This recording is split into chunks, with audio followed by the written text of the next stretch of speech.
Hi everyone. In this video, I'm going to look at a unique aspect of Pinterest's business and consider if this is an opportunity or if this is evidence of a disadvantage in Pinterest's business. So the characteristic I'm talking about here is its average revenue per user.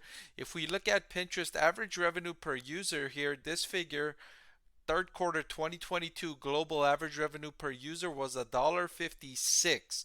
If you compared that to Facebook's average revenue per user in the third quarter of 22 was $9.41, much higher than Pinterest. And if you want to make the argument, well, Meta is so much larger than Pinterest. They've got so many more monthly active users. That's why they're earning a higher average revenue per user. I would make the case that that's not the case. And the evidence to that is, let's look at Snapchat's average revenue per user in the third quarter of 2022 was $3.11. So both Meta and Snapchat have much higher average revenue per user than Pinterest. But the interesting part here is if we look at Pinterest's average revenue per user in Q3, it was higher than the average revenue per user of $1.41 in Q3 2021. So 11% higher year over year.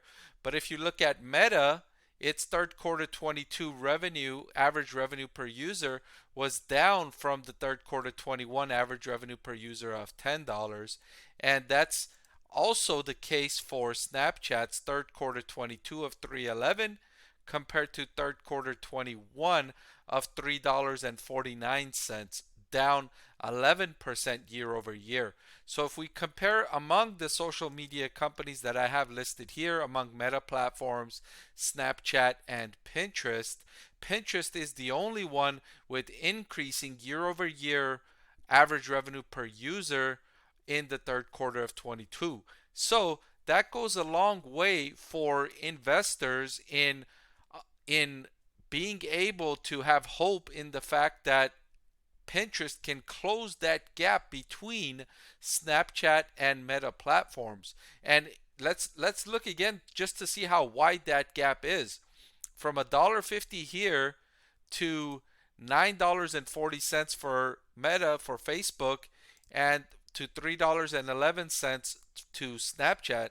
So if it was Pinterest was able to just reach the level of Snapchat average revenue per user, it would almost double Pinterest revenues. Almost double Pinterest revenues. Not to mention how astronomical the growth would be if it was to reach the average revenue per user levels of Meta platforms of Facebook. So in my opinion, this is an opportunity for Pinterest stock investors. It's not evidence of a disadvantage. I think it's an opportunity because you see the only one that was able to increase average revenue per user year over year was Pinterest. They're making progress in increasing the amount of revenue they generate. And that's, several initiatives management is taking. Most prominently expanding the sales team, the sales capabilities internationally. That's where the biggest growth has come. If you look here, their rest of world growth year over year, 38% growth year over year in the rest of world segment. That's where they've really had a nascent sales team and sales operations. They're building that out now, and that's helping close the gap. All right, so this is an opportunity for Pinterest stock investors. That's all I've got for this video. Thank you for watching, and I'll see you next time. I want to thank the Motley Fool for sponsoring this video. Visit fool.com/Parkev for the 10 best stocks to buy now.